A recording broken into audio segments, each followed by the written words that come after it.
As we learned in a previous lesson, the very last step in analyzing a rhetorical choice is to connect that choice to a specific supporting purpose that choice is trying to achieve.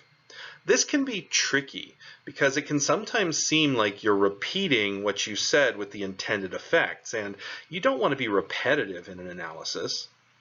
The goal to making the connection to a supporting purpose is to connect this small, specific thing the writer does to a greater, bigger overall purpose and explain where this particular choice fits in with the much larger text and all the other choices.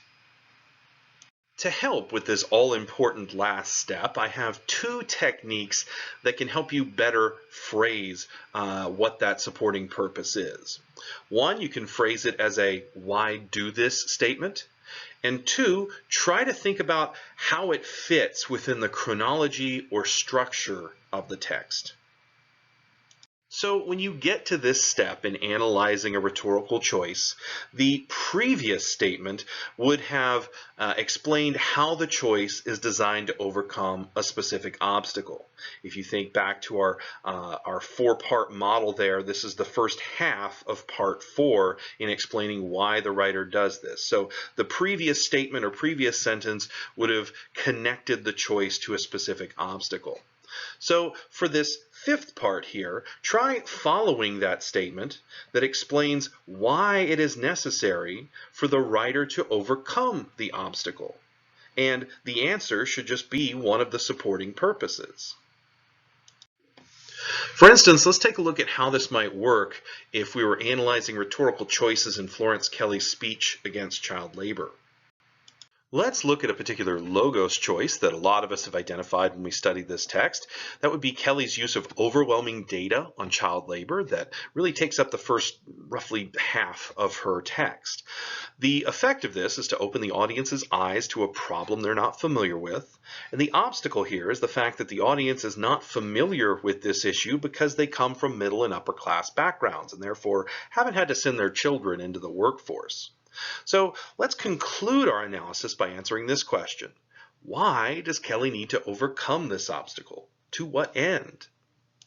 Well, we might say that this is done to give her audience the familiarity they need before they can be made to care about the issue, because they can't care about something that they're not familiar with.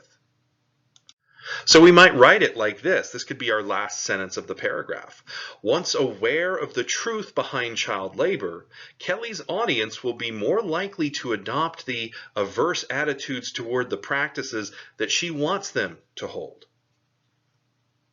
In addition to trying to phrase this as a why do this, why overcome this obstacle sort of idea, it may also help to think about where this particular choice that you're identifying, choice that you're analyzing, where does it fit within the chronology or structure of the text?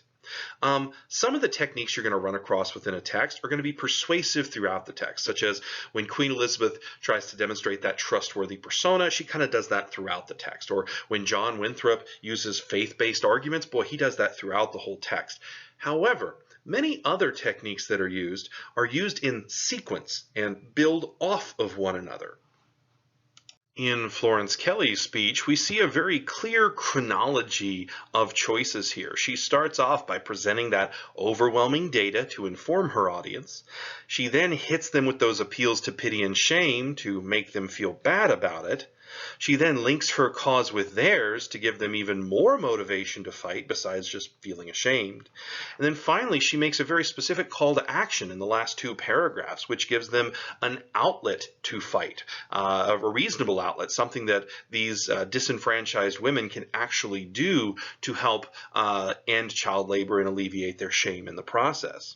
So this is a really good example of how we can consider rhetorical choices within the overall chronology or structure of the text.